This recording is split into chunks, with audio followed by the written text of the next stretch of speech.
Et ça vient juste de démarrer de neiger. Ça fait 1 heure que j'ai le chauffage d'allumé et il fait 9 degrés dans cette pièce. Ah mon gars, ça c'est du froid. Il fait froid. Et ça commence à être l'hiver ici, mais on reste très loin de cette température. Je crois on est descendu à 16 degrés, pas plus. Et tout le monde est là à porter des vestes. Everyone's wearing jackets and I'd be like, whoa. cool. Tiens, épisode 2. Alors, on a eu un petit dialogue hors caméra et je nous ai fait un petit sac avec un certain paquet de questions à l'intérieur. Et je vais en prendre une.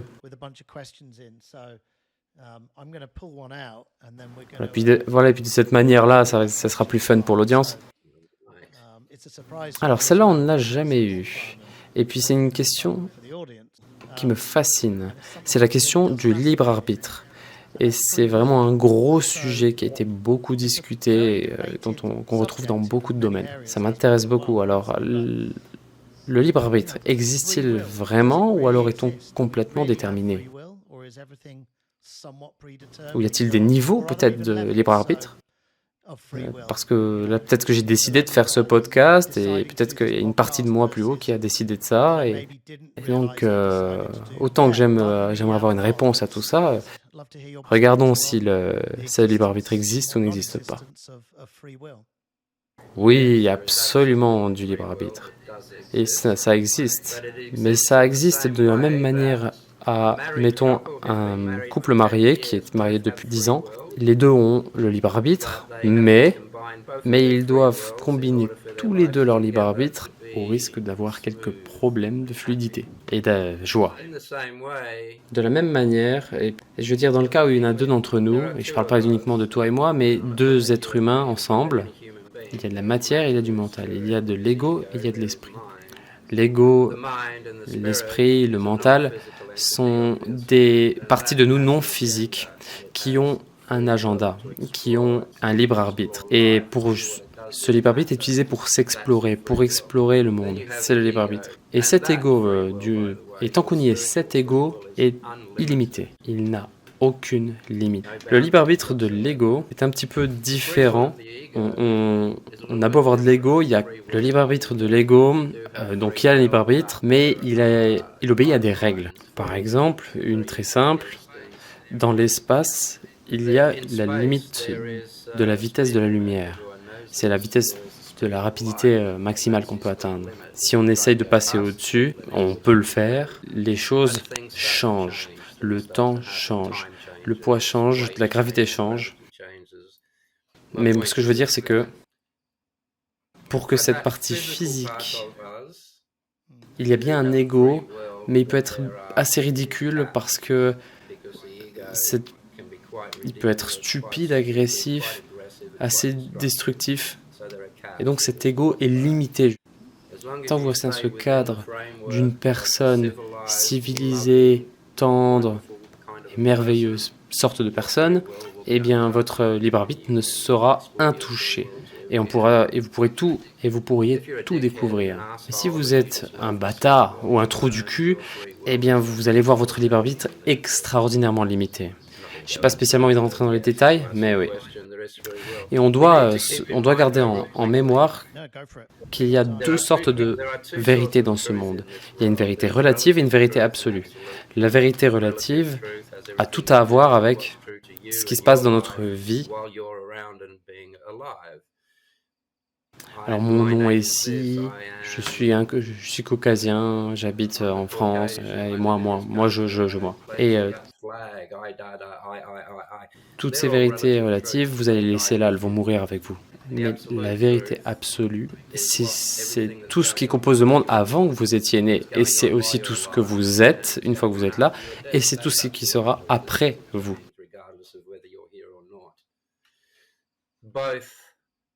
Et donc ce sont deux mondes complètement différents. Et chaque monde a sa propre manière d'être vécu et a son propre libre arbitre.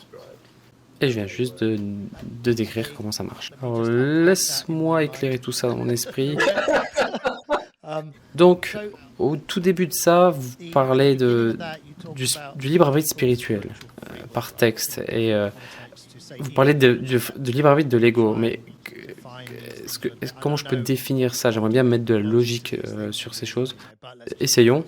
Quel est ce libre arbitre spirituel et cette connexion entre ce libre arbitre de l'ego et s'il y a une connexion, sont-elles codépendants ou alors complètement indépendants?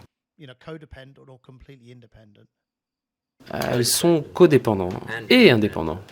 La vérité se dévoile toujours en paradoxe. Et voudrais-tu une explication de ça? Ah, bien sûr, oui. Donc voilà un exemple. La seule incertitude dans la vie, c'est le changement. Tout le monde peut le voir. Il n'y a rien qui ressemble à de la permanence. Tout change chaque seconde. Donc, et pourtant, c'est effectivement une des causes de misère dans la vie des gens. Et il y a ces gens essayent toute leur vie de rendre leur travail permanent, avec une maison qui est fixe, une famille qui ne se délite pas.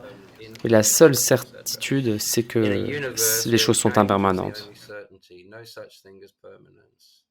Si on vit avec cette envie de vouloir toujours que tout soit fixé, eh bien, il y aura ces dépressions successives qui vont arriver dans nos vies.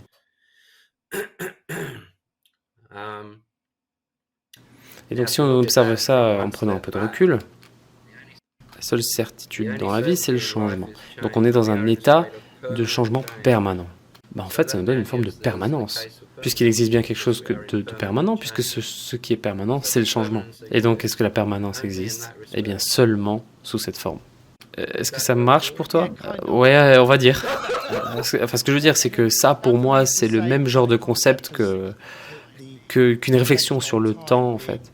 En tant que moment présent et de flow constant. C'est comme si on décrivait ça, mais avec des mots différents.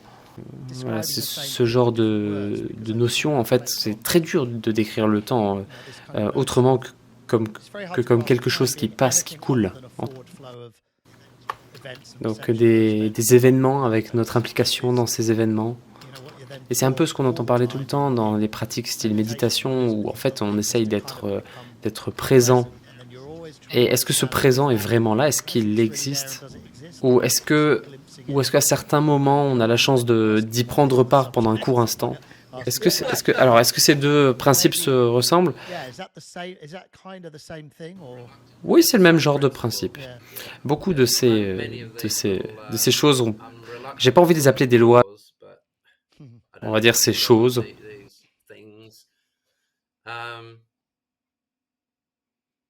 Ce sont des principes, pas dire, mais ce sont les principes sur lesquels le temps et l'univers fonctionnent. Et puis les scientifiques, et chacun fait sa propre version de ça, avec il y a les petites forces, les grandes forces. Mais pour qu'il y ait un équilibre, il doit y avoir des paradoxes. Les paradoxes, au sens du Tao, sont représentés par le yin et le yang. Et cette ligne au milieu, c'est la voie de la vérité. Et le paradoxe, c'est qu'il y a du noir d'un côté, avec une graine de blanc dedans, et il y a du blanc avec une graine de noir de l'autre côté. Et ça explique exactement ce dont on est en train de parler maintenant. Et si vous méditeriez sur ce symbole, votre cerveau pourrait avoir un éclair de conscience en méditant, en tout cas en se concentrant sur ce symbole. J'ai oublié ce que vous m'avez posé comme question. Oui, c'est ok, pas de problème. J'ai une autre question sur le sujet. Donc avant ça, vous avez parlé de beaucoup de gens. Je me souviens plus vraiment de ce que ces gens vous ont posé, mais à propos de la notion de karma, vous utilisez l'analogie du lapin. Et souvent, il y a cette compréhension générale du karma comme une espèce de forme de cause à effet. Je pense que c'est vraiment très faible comme manière de voir le karma. Je vois plutôt ça comme une forme d'attraction. Dans d'autres mots, c'est ce que vous êtes et ce que vous deviendrez. Et c'est comme ça que vous avez décrit en décrivant un dragueur en série qui penserait qu'avoir son lot de sexe et qui ferait ça tout le temps. Et bien finalement, dans sa vie suivante, ça deviendrait un lapin. Et là, je paraphrase un peu ta description, mais Et donc, les éléments de libre arbitre dans cette dynamique de karma, c'est quoi le libre arbitre là-dedans? Est-ce que le but, c'est de changer justement un petit peu ce karma, ce résultat de ce karma? Ah oui, donc seulement si vous voyez ce résultat comme quelque chose de négatif. Bon, je vais pas te dire que c'était une question, enfin, elle était un peu rhétorique, mais... Donc oui, c'est ton libre arbitre de vouloir te secouer comme un lapin. Et la conséquence naturelle de ça, c'est que vous allez recevoir exactement ce que vous cherchez. Vous allez transformer votre être à devenir ça. C'est pas vraiment du karma, parce que vous êtes responsable de ça, vous l'êtes infligé vous-même. Et il y a beaucoup d'années, avant qu'on comprenne ces sciences, le karma avec une autre connotation. Et on utilise encore ça dans la voie mystique aujourd'hui. On utilise des terminologies qui ont des centaines ou des milliers d'années d'ancienneté. Et malheureusement, certaines sont plus à jour. Et alors, nos langages ont besoin d'évoluer sur certaines choses. Le langage sont là pour expliquer. Mais attends, disons que le langage qu'on avait il y a 10 000 ans ou il y a 5 000 ans était vraiment designé autour du monde que l'on avait agencé à ce moment-là. Et donc tous les mots qu'on avait inventés à ce moment-là, c'était vraiment pour représenter le monde à ce moment. Et on était dedans. Maintenant, on a des mots différents et on pense différemment. Et donc on peut faire des choses différentes et on doit changer les terminologies. Aujourd'hui, on est très habitué au jargon scientifique. C'est succinct, c'est précis, mais à l'époque, c'était pas précis comme ça, et au mieux, c'était très ambigu.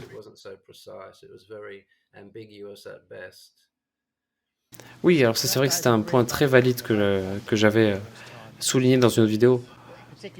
On apprend les choses, et particulièrement lorsque on apprend par le fait d'être silencieux. Et à ce moment-là, on se connaît les choses sans avoir à mettre de mots dessus. Et ensuite, on met des mots dessus, et on est beaucoup à avoir eu ces expériences, et aussi via des psychédéliques, aussi. Tout plein d'autres situations. Il y a un vrai manque au niveau de notre langue. Et ça me manque. Je trouve ça presque surprenant de voir à quel point notre langage manque de mots. C'est comme si ce langage ne semble pas aussi développé. Et en même temps, il y a tous ces concepts qui sont pas des nouveaux concepts, mais le langage a évolué, mais pas dans une manière à bien décrire ce qui se passe réellement dans la vie. J'aimerais bien savoir quelle est votre réflexion là-dessus.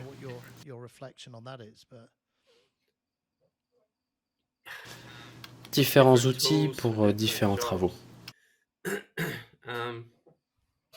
Lorsque vous connaissez quelque chose, votre connaissance est pure et vous savez que vous ne vous sentez pas très bien, vous savez que vous aimez quelqu'un, vous n'avez pas d'image ou de concept sur toutes ces choses.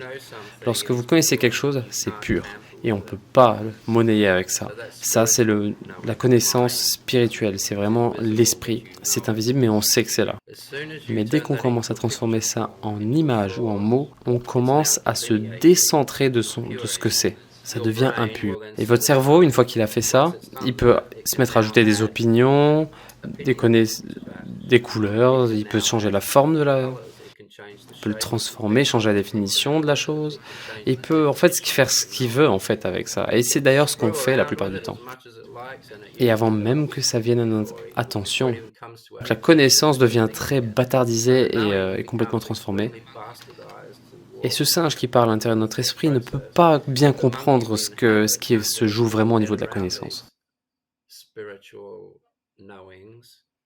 S'il n'y assigne pas une image. Et en fait, le cerveau est purement designé à quantifier les problèmes de la matière. Donc, il doit être capable de changer des choses dans son esprit pour pouvoir s'imaginer des situations et résoudre des problèmes. Mais l'esprit, rien à voir. L'esprit, il sait et il sait, point. C'est tout. Donc c'est pour ça qu'on entend des choses comme lorsque vous sortez de votre cerveau, lorsque vous sortez de votre corps, lorsque vous quittez cet ego, et pendant un certain moment, eh bien il devient juste de la pure connaissance, de l'amour pur. Et on a souvent ces témoignages de la part des gens qui font des EMI, expériences de mort imminente. Ils reviennent dans leur corps et la seule chose qu'ils peuvent dire c'est c'était juste de l'amour pur. Et ils peuvent pas le décrire en réalité. Et ça c'est la différence.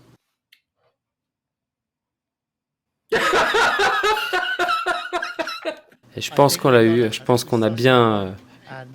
Et je pense qu'on l'a eu, je pense qu'on a bien tourné autour du sujet. Donc à tous ceux qui écoutent, n'hésitez pas à poser vos questions. J'aime y répondra s'il a le temps. Et merci beaucoup pour ces snippets. Et j'ai hâte de passer au suivant. Et j'ai hâte de vous retrouver pour le suivant. Toujours un plaisir, Matt. Toujours un plaisir, mon ami. Et merci à tout le monde de supporter cette chaîne. Et on vous aime.